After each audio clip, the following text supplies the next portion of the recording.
Welcome to the NC Spin After Spin. Additional comments from our panelists just available on our website.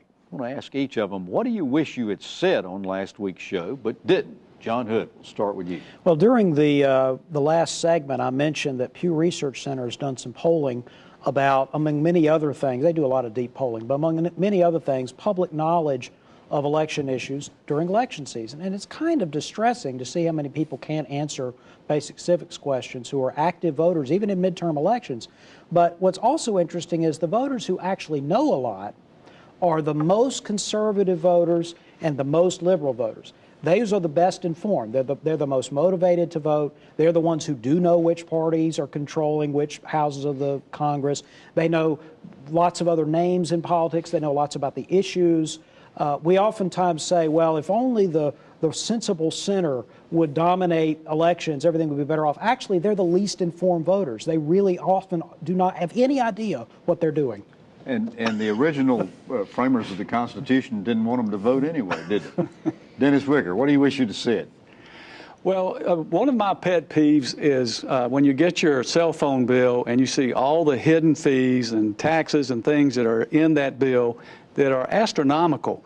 I wish the Attorney General's Association would take a look at that issue because I think it needs to be rectified. People are getting tired of these kind of hidden fees and these kind of contracts that bind them for 100 years to a cell phone. Joe Mavretti, what do you wish you'd have said? Well, when we're talking about the academic scandal at Chapel Hill, one of the things that has occurred to me since the beginning of this issue is that we have a faculty senate at Chapel Hill. We have tenured professors at Chapel Hill who are tenured so that they can say what they believe and not have to worry about their job. And yet we have this awful situation now, and no faculty spoke up. I didn't hear the faculty senate saying anything.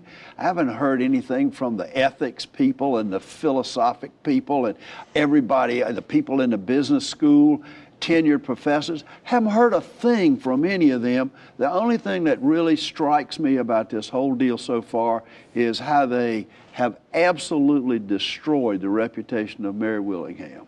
Wow. Chris, what do you wish you'd have said? Well, we talked about the Senate election between Tom Tillis and Kay Hagan, and it may or may not be the race that decides who controls the U.S. Senate for 2 years. What I find fascinating is I don't think this will happen, but there's some chance that we won't know who controls the Senate after Election Day because two states, Georgia and Louisiana, both have very close Senate races. Both require state law requires a candidate to have more than 50% of the vote. There's a third candidate at both those races. So this could conceivably come down to one or two of those runoff elections later this winter, and we've been talking all year about who's going to control the U.S. Senate. We may not know on election night. Shades of 2000.